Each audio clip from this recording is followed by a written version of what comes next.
Hi guys! Welcome back to my channel. So for today's video guys is papasyal ko lang kayo doon sa may property na shinare ko sa inyo nung I think that's around March, no? March. So nung pumunta tayo dito before, papakita ko siguro yung video na old is lupa pa lang yan, talagang ganyan yung itsura niya before, ganyan no? Alright, so yan, papunta po yan dyan. So this is a gated property with perimeter fence with lines per community for lines for water and electricity, and may concrete road siya and mga drainages no? Bubutasin yan, dahil sa saraduhan yan gagawin concrete road yan.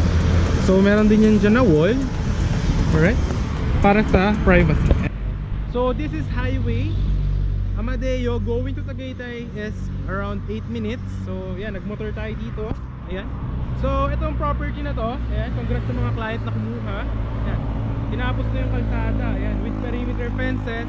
So malapit na siya mapagawan yung mga inyong mga clients ng mga dream house nila, or tawag nito ng mga mini garden. So yan, along highway lang siya mismo. Ayan. And napakalaki ng entrada niya. So 10 meters wide po ang entrance. Ayan.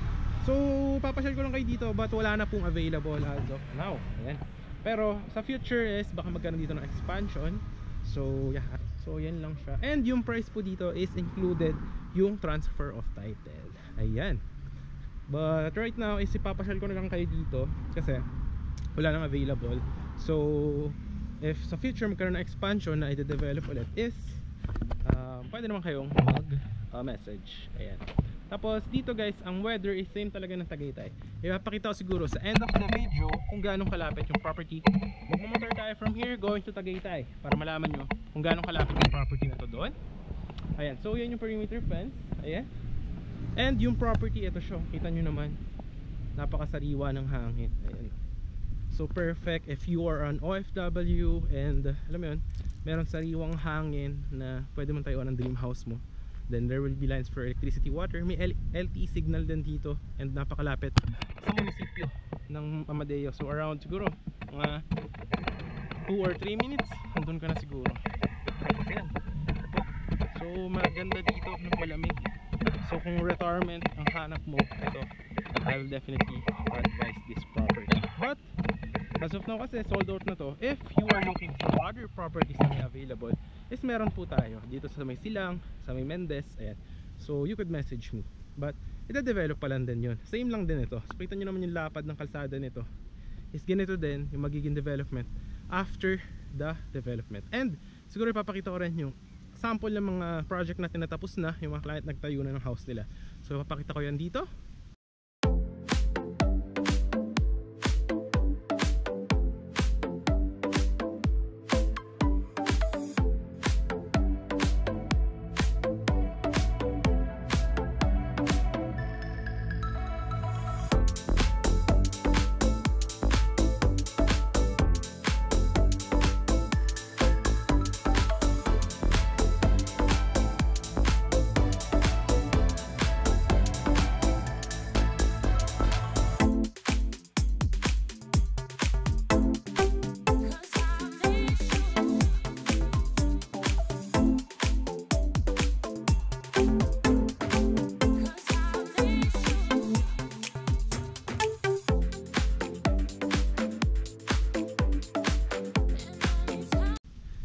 So nakita nyo naman, ganun guys. So bahala na kayo kung ano gusto nyo gawin sa property. Ang mga bawal lang is yung mga manukan, yung mga babuyan. Yan kasi medyo maamoy siya. So bawal yun kasi maapektuhan yung other residents din. So ang ganda dito, no? Ayun, kita nyo naman yung mga concrete road, oh. Mga tapos na. Ayan.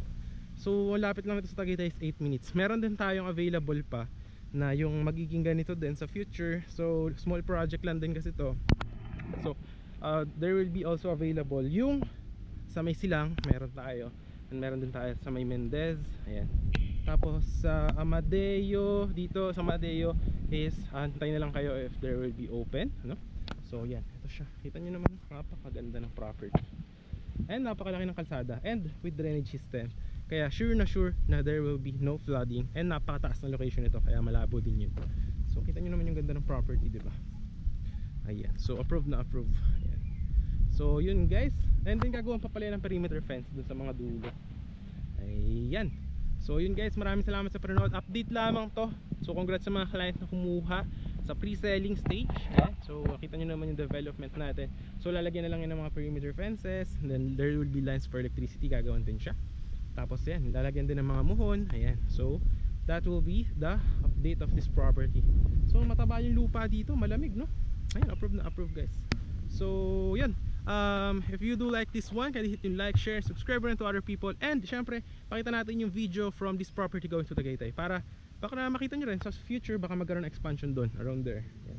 So yan, no? Lapit lang, diba? Maglakad doon tayo from highway. So yan na. So kung by car, napakalapit mo na sa highway. Isipin mo yun. Then there will be one entrance, one exit. Kaya that's for the security of the property. So yun lang, guys. Watch nyo na lang yung from this property going to Tagaytay.